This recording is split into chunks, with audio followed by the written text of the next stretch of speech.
waxaynu ognahay qof kastoo bini aadam inuu hooyo leeyahay hooyo la'aan aanu dhalan karin markaa nabadda somalilan ay ku faanto maanta ay kaga duwan tahay soomaaliyadii kale waxay ka dhalatay oo dhashay magaalada ku walba gobolka Awdal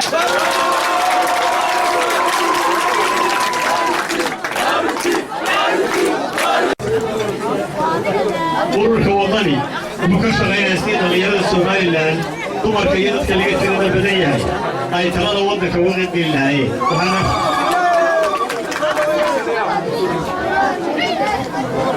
xagga arrimaha dibadda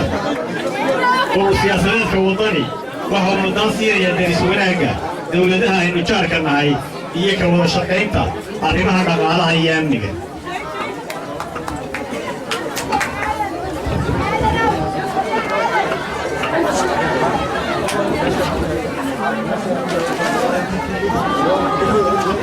anigoo soo koobaya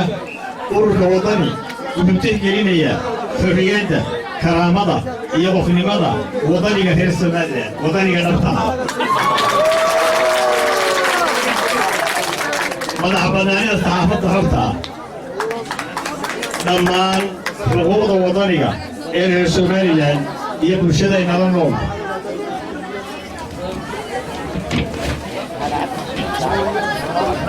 waxaa ku soo guuraanaya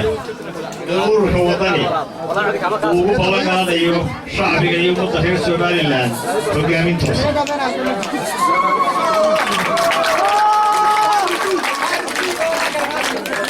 oo ay dhalinyaradu hoggaan ka tahay weliba iyo dumarku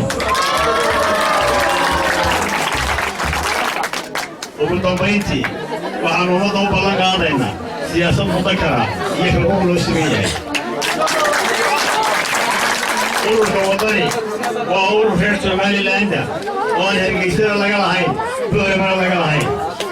waxaynu soo dhawaynaynaa ururada cusub ee wadani ka mid yahay kuwii horena waynu leenahay waa la tartamayaa ee tartama oo sidaas maaha walaalayaal haddaan dhowr kelmadood ka soo qaado wadani iyo waxa uu taagan yahay waxaan jecelahay inaan dhowr kelmadood ka idhaahdo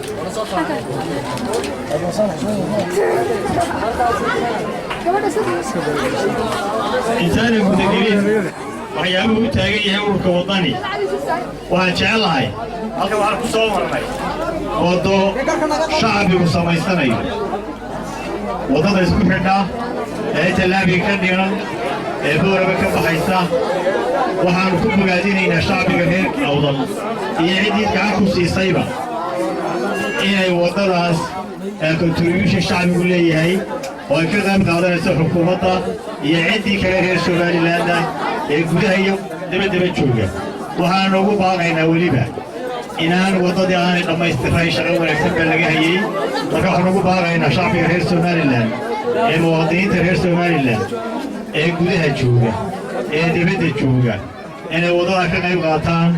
oo ay soo dhammaystiraan insha Allahu tacaala ururka wadani waa urur cusub anigoo ku hadlaya magaca wafdi $2,000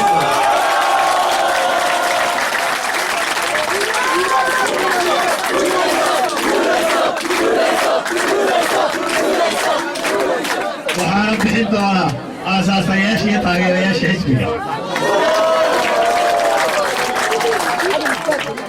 wadani wuxuu taagan yahay inuu sugo amniga qaranka meeshii ugu horreysay lagu sugay soo dhawaynta wanaagsan ee aad u samayseen ilaa xalay ilaa shalay ku hawladaydeen ee guddoomiyihii golaha wakiilada aana guddoomiyaha ururka warsada wadani aad iyo aad baa niga mahadcelinaa sida quruxda badan leh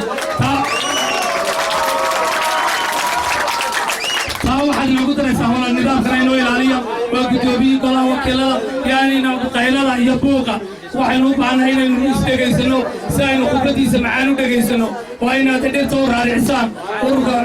ururka wadani وأوركيني سورة قليل أصحاب التسعتين إن شاء الله لا تنجربوا وصوصوا شرعي كانوا كل عجيجانك markii horeysay gudoomiyo waa gobolladii hore u soo baxo nasiib baynu u helnay uma bixi weli gobollada bariga inagu inagu soo horeeyey taana waa inaad ogaataan sidaa gudoomiyuhu inoo xusay ayaynu u xusaynaa haddii ilaahay dhahaynagana oo aynu codkan u bixin doonaa hadhow iminkana aynu dacwo furan ku soo dhaweyna soo saamaha xalay u gabile soo maray unbaa inaga horreysay gabilina waddada inoo sii fadhiisatay haddayna waddada ku oolin awdal buu ku soo horeyna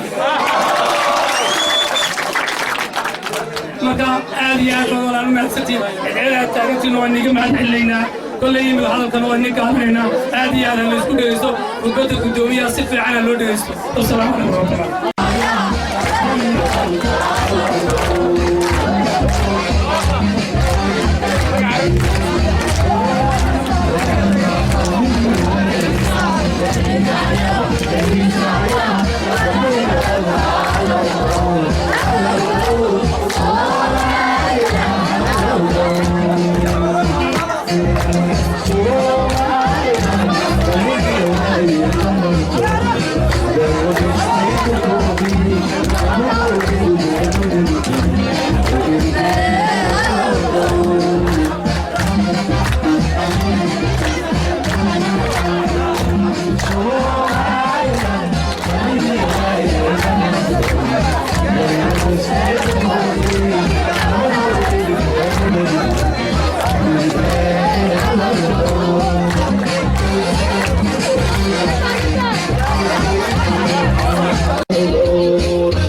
ولا كتفها